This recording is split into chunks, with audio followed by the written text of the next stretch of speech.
I was asked to talk about my best friend, Vicki Sue.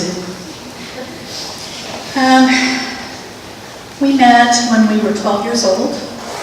I was sitting on a bus heading to church camp, and all of a sudden this little face popped up over the seat in front of me, and she looked at me and said, "Hi, I'm Sam. I'm your new best friend." And she was, from then on, she was my best friend. She lived on the far side of southwest Reno. I lived on the other far side of northeast Sparks, and our parents had to take us back and forth every weekend. When she turned 16, she got a little blue Maverick and a gas card. And we were off and running at that point. One time, we drove to Sacramento to pick up tires for Jimmy. And we were supposed to pick those up and come straight back. Well, we decided to make that a little bit of a longer trip. 3 days. She didn't get in trouble for that. I did. I got in so much trouble. Vicki loved all of her family and her friends without reserve and was intensely loyal and giving. She never met a stranger. She loved everyone. She had such enthusiasm for life. She could turn on like you were turning on a light switch. Her smile would light up the whole room. She loved to be the center of attention. She loved it. I have to put on my glasses to see her. Vicki was smart, creative, fun, wild, and could definitely be exasperating. She was vivacious and full of the joy of life. She was such a bright light. She had an unquenchable spirit. We were all devastated when she was diagnosed with cancer and given 5 months to live. She refused to give up hope until there was no more hope, and she lived for 2.5 years. She was a ferocious warrior. She fought so hard to live, she didn't want to go. Her gift to us is that we are all here celebrating her life together. She leaves us with a million cherished memories, most of them happy, some of them incredibly sad. I am so thankful that she isn't suffering anymore, but I miss her so terribly. Sometimes I can't imagine that she's gone. Vicki Sue was my companion, my confidant, my conscience, my harshest critic, and the president of my fan club. We laughed together and we cried together. We mourned together and had so much joy together. Vicki was my best friend, and I will miss her every day until I see her again. Ecclesiastes says, there is a time to weep and a time to laugh, a time to mourn and a time to dance. It's Vicki's time to dance. Dance away, my friend, until we meet again. Thank you.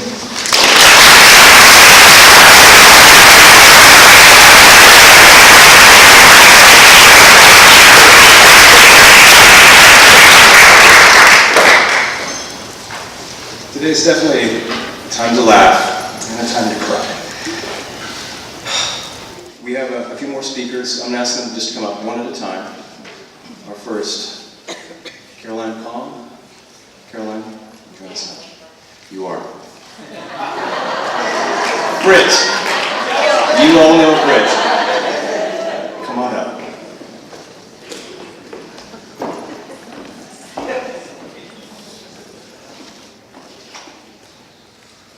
Hello, everyone. My name is Caroline. I am Britt's first cousin on her father's side. My Uncle Matt is my mother's brother.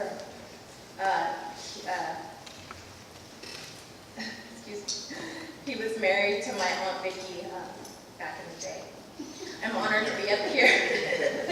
I'm really honored to be up here representing the Sandkulla side of the family along with my mom, Dorothy, who will be presenting right after us. The reason why I'm up here today is because I'm actually, Britt and I was supposed to be her voice box. I was going to read some words that she had written about her mom, but she has decided that she's going to come up and read it, and I will be supporting her in that. And I just want to say, Aunt Vicki, I love you so much. I'm so thankful that you gave birth to my cousin Britt, whom I love with all my heart. She's my best friend, my sister, and my cousin, and I adore you, Britt.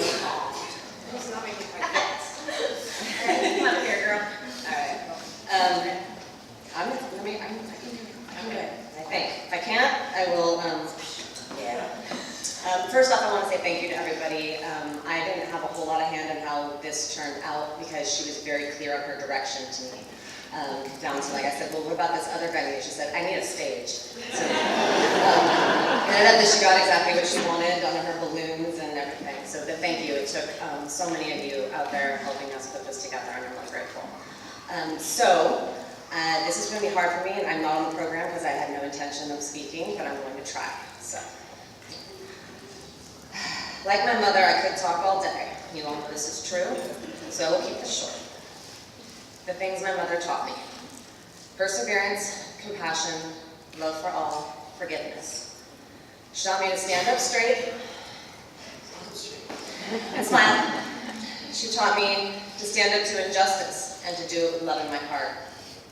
To dance, always dance. Dance like no one is watching, and if they are, remember to smile.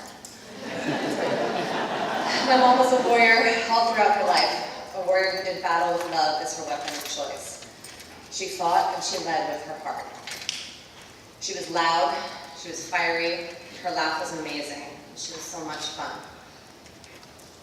She always reminded me that life is precious and that anger is not something that we should hold on to.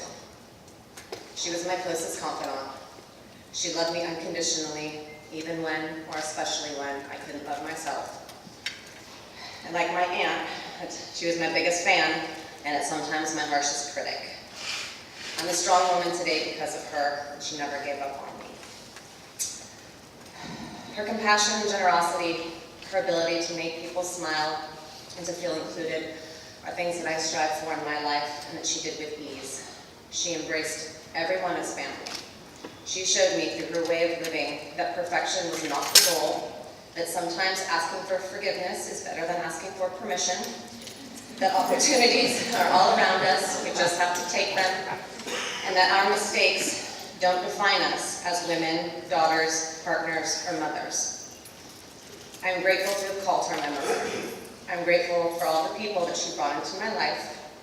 I'm grateful that she was so darn popular.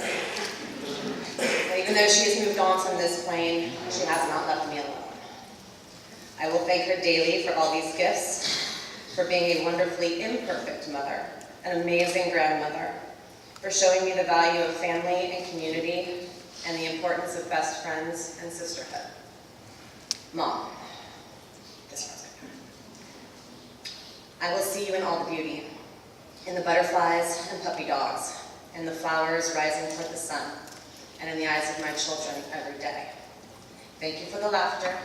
Thank you for living a life worth celebrating. Thank you for the love and for being my badass warrior mom. I promise I will always dance. Thank you.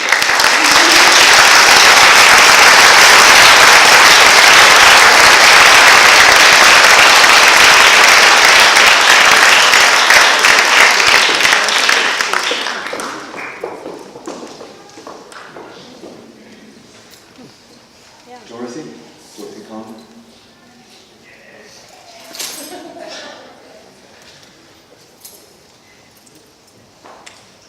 While Dorothy comes up, I just want to say, Britt, your mom will be forever.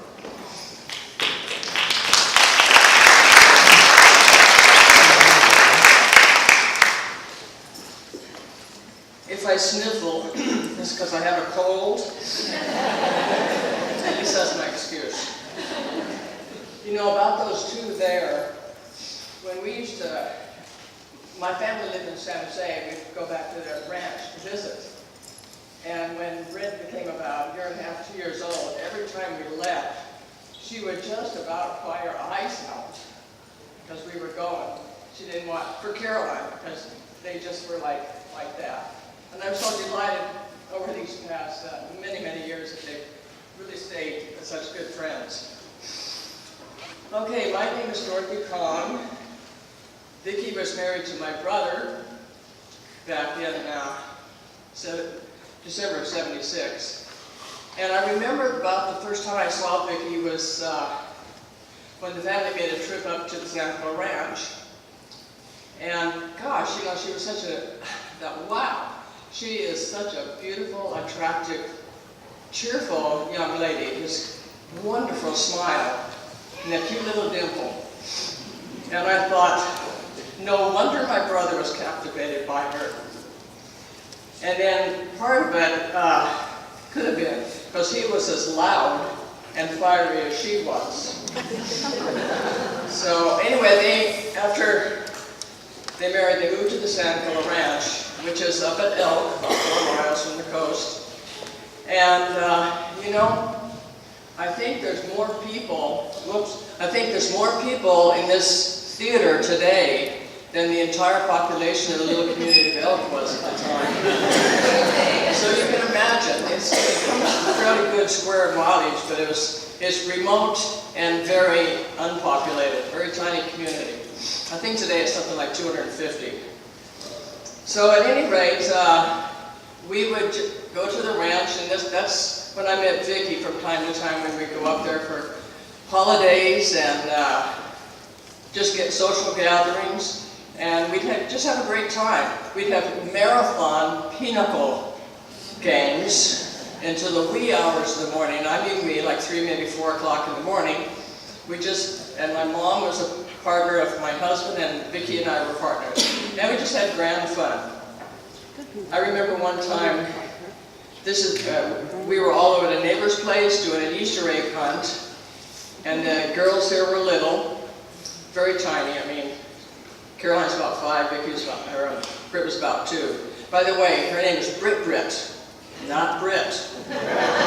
Okay? And where this comes from, my brother would tell everybody that he had a little daughter, and her name was Britt, B-R-I-T-T, Britt. And he always said that, and some of the people that knew him years ago still remember that. Anyway, we were doing an Easter egg hunt. The adults, first of all, had Easter eggs that had confetti, and when you found one, you break it over somebody's head. Well, when the kids started that, I remember Vicki and Britt and Caroline and I were hunting for Easter eggs. Well, Caroline found one and promptly tried to break it over my head. And Vicki and I got the giggle so bad we could hardly stand up. It was like a quick trip to the restroom. Okay, you know, Vicki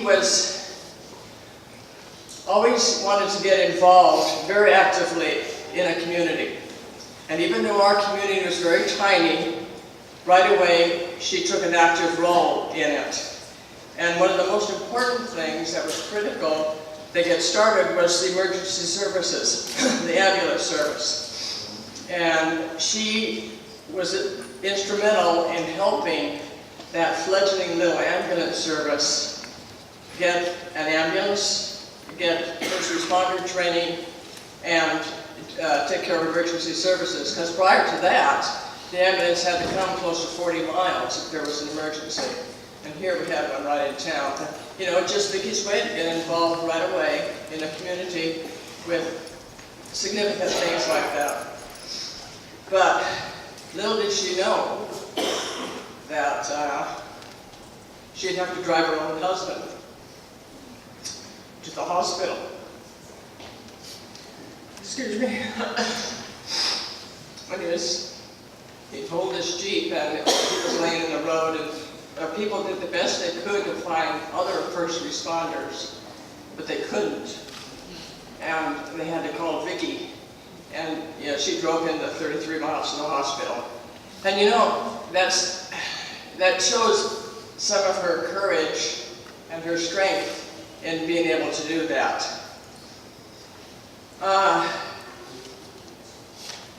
Another incidence of her real compassion that I felt and her love was when my husband was dying. And in Thanksgiving of 1988, Vicki called me from Reno, and she said she was going to come over for Thanksgiving because my family and me we were alone, and she didn't want us to be alone for that holiday. So she came over, I think it was on Wednesday, and there was a terrible, terrible storm. And there were road closures, the snow was you know, it was a terrible snowstorm. But I was so impressed that she cared enough to come all the way from Reno to San Jose, braving that storm, to be with us during that holiday when she knew that we would be totally alone. And I think that showed love and compassion, real caring, and that was part of Vicki's spirit. I'll never forget that. And I've told her that. I told her that several times too. I was so thankful and so grateful that she did that. When I had a chance later, when I retired a number of years ago and moved back home, I went to the dental office in Gualala, where she worked for the 5 years that she lived up on the ranch. And when, you know, I took my mother down, so there they knew the name Sandkulla. Oh, Vicki, and this was 20 years before. Vicki was just so wonderful. She was this bright, charming individual that many of you may have been her clients at one time in the dental office. She worked as a dental hygienist. And they still remembered her and still talked about her and still loved her and loved that smile and that wonderful personality and the charm that she had and the way she took care of her patients and how she treated everyone in the office. I'm sure that you can all relate to that. Obviously, there are so many of you here today because Vicki touched you. It just confirms how Vicki has touched you in some profound way. Not only the family, her immediate family there, my family is sitting over here, my sons and grandchildren, and Paul. And Vicki touched us all in some profound way, and this is a great testament to her, to have this crowd here acknowledging and sending her off in such a lovely fashion. In the final analysis, Vicki's life reflected God's beauty in her profound gifts of love, compassion, forgiveness, generosity, and love of the life that she reflected. These are the characteristics that have drawn you to her. I remember that country western song, I forgot who it was by, Alabama or somebody. There's angels among us. Well, she may be one of those angels that show us how to live, teach us how to give, and guide us with the light of love. Now, we all know that Vicki loved to dance, and several of the people up here before me have talked about her dancing. Well, I know Vicki and Britt dance competitively, and Tom, I'm so pleased that Vicki met you. You've been such a wonderful, wonderful man, sharing this dance of life with her. And she loved this dance called life, for which she fought so valiantly for 2.5 years. I'm just going to read a few phrases that Mother Teresa attributed to her, but she just had them on her wall. She didn't really write them. Life is a dream, realize it. Life is a challenge, meet it. Life is a game, play it. Life is sorrow, overcome it. Life is a song, sing it. Life is a struggle, accept it. Life is an adventure, dare it. Life is life, fight for it. And that is really what Vicki did the last 2.5 years of her life. and she fought it very valiantly. Now, the Lord of the Dance. I don't know if anybody know that song. The Lord of the Dance, our Lord, has called Vicki. And he said, "Arise, my beloved, my beautiful, and come." As Kahil Gibran said in The Prophet, "Only when you drink from the river of silence shall you indeed sing. And when you have reached the mountaintop, then you shall begin to climb. And when the earth shall claim your limbs, then you shall truly dance." And Vicki is truly dancing now. Could you imagine? The loudest one up there. Oh, I have to tell you, speaking of talking, oh my goodness. I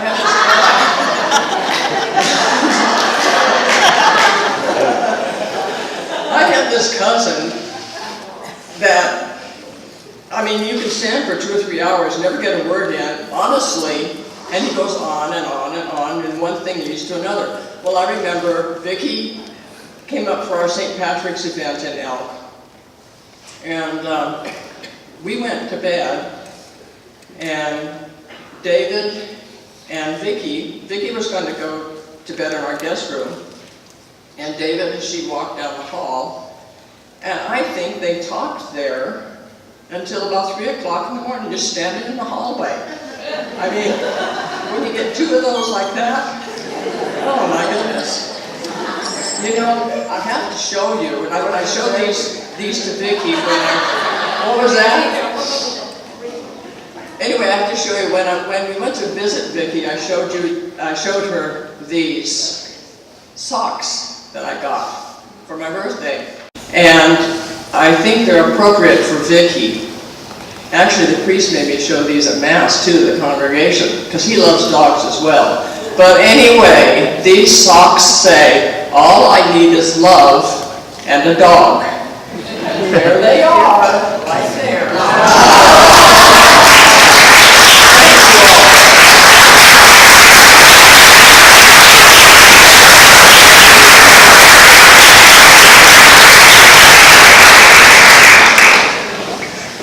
I think Vicki would love the fact that there was a heckler in the audience saying that it runs in the family.